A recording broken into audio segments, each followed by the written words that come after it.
This is Bryce Van Patten from Metal Express Radio Backstage, and my guest today is Laura, the lead singer of Burning Witches, and she's here to talk with us about her new album, Witch of the North, which comes out May 28th on Nuclear Blast Records. How are you today, Laura? Hey, I'm all right. I just actually traveled to Switzerland today, so it was a really long trip because I live in the Netherlands, so I always travel to Switzerland if something is going to happen.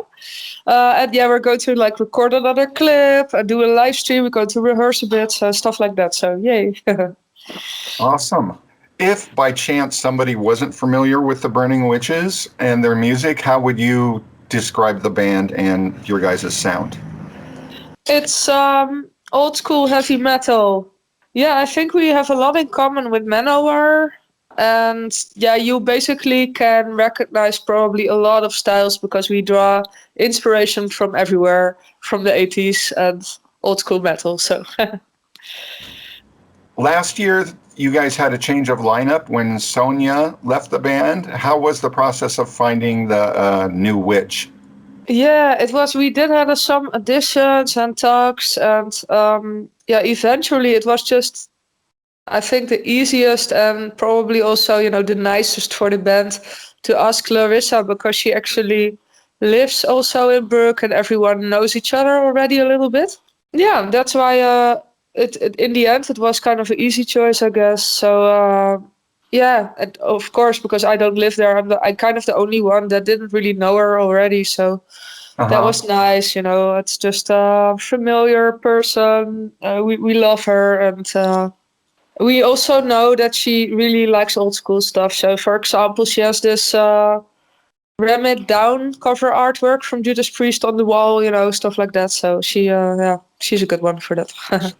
That sounds like a perfect fit. So, yeah. What would you say Larissa brings to the band? Yeah, good food. She can cook. She's actually vegetarian, but I like her food. Okay, that's of course not specifically the band, but I have to stay at her place sometimes if I'm over. So let me think. What else does she bring? She has a little bit of heaviness in her playing style because she's more laid back than previous guitarists. So it kind of makes the music slightly heavier. It's not that big of a difference, but sometimes you can hear it a bit. Yeah, she does melodic solos that sometimes, you feel like the solo wants to go someplace. They kind of tell their own story. I like how she plays anyway, so. Excellent. Last year, The Witches put out an acoustic video, the Corona Acoustic Session. And I saw her in that, and it was great. And are there any more plans for future videos like that? Oh, good question. Yeah, it was something special, right? Because everyone couldn't do gigs anymore, so everyone was doing streams, and that's kind of the reason why it happened. But I'm not really sure if anything else will happen. Maybe on another special occasion. So can you talk about the songwriting process for the new album, Witch of the North? The songwriting process, it kind of was, very similar to the Dance with the Devil album. So usually Romana writes all the, song structures, and then everyone kind of does their own thing. So I write all the lyrics and the melodies of the voice. So we do write back and forth because, usually I'm not there because I live in the Netherlands. So we just write back and forth until everyone's happy. And they are all rehearsing in the studio with the new song. So that's, or in the studio, in the rehearsal room. So that's a bit easier. Sometimes I got sent like a rehearsal room recording. It's always a bit nicer to hear the full band and the energy of the drums in there and stuff. So sometimes I like to use that to get a better feel for the song, to write, to finish writing it. So this is kind of how it works. I've noticed that in your previous albums, you guys always included a cover, like that you did a Judas Priest song, a Dio song, and a Man of War song on the previous records. Do you have a cover on the new record? The cover is Hall of the Mountain King of Savatage. Oh, awesome. Yes, because it's indeed in my opinion, at least one of the best old school metal songs that were ever made.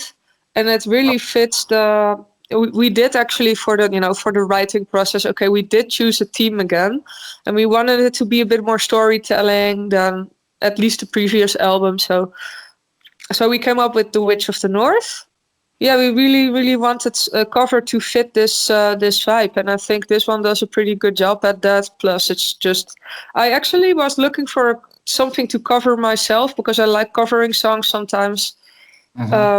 And then I thought, ooh, but we should do this one with Burning Witches, so because it fits the theme. You know, we have mountains on the cover and stuff like that. So Sabotage, awesome band, fantastic. So I can't wait to hear that one.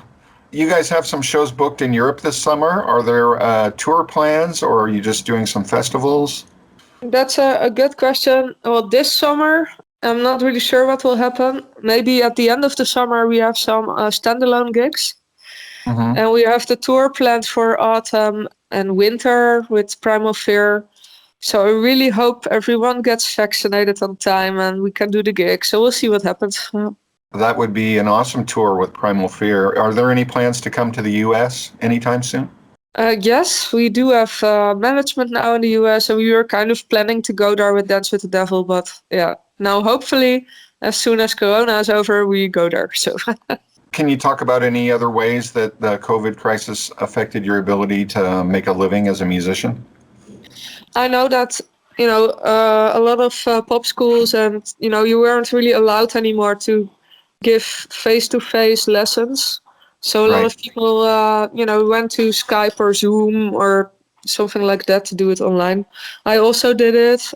And it was actually pretty much okay. I mean, luckily I have good internet, and my students usually also have good internet. So, yeah, that's the worst thing, right? If you have to do it via internet and people don't have a good connection, you're really fucked. But I think last year's, at least Corona waited long enough for this to be possible without getting too annoyed with internet problems, I guess. But yeah.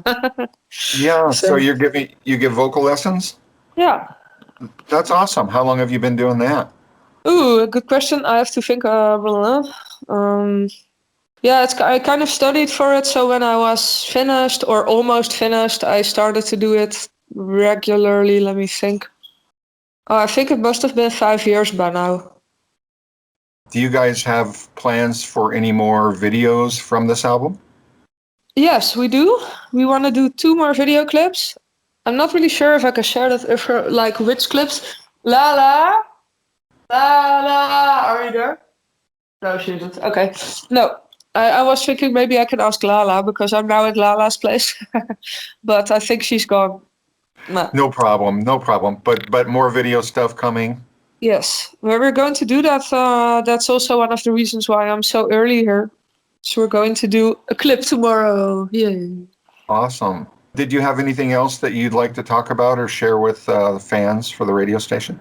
The 28th, we are going to do a live stream for the release. So it will be, a party for the release. And don't miss it. It's free. So.